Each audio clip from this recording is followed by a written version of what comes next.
ऐसन कोनो जिला नहीं छै जे खगड़िया वाला से हिला नहीं छै।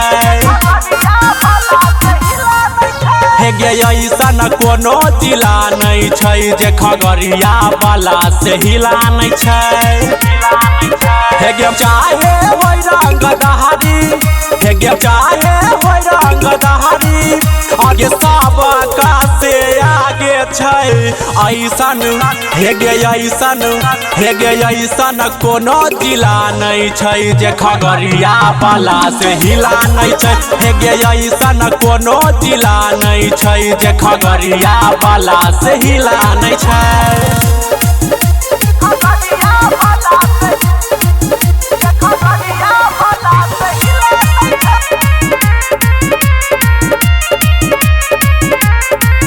हाँ छोरा बहु नहीं करल अब हमें रंगदारी गे, गजबे के छियै हमर देखी जे यारी गे।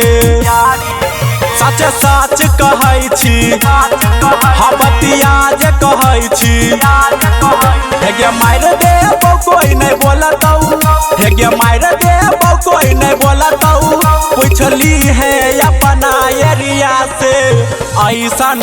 हे गे ऐसन, हे गे ऐसन कोनो जिला नहीं छै जे खगड़िया वाला से हिला नहीं छै। हे गे ऐसन कोनो जिला नहीं छै जे खगड़िया वाला से हिला नहीं छै।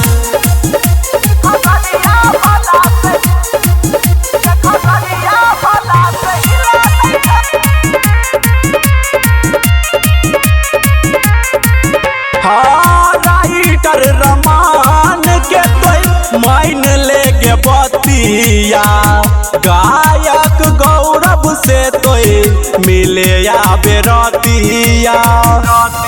साचे साचे कहै छी हम तो बतिया मनै छी।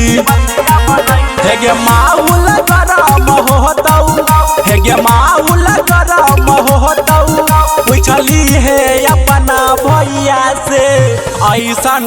हे गे ऐसन, हे गे ऐसन कोनो जिला नहीं छै जे खगड़िया वाला से हिला नहीं छै। हे गे ऐसन कोनो जिला नहीं छै जे खगड़िया वाला से हिला नहीं छै।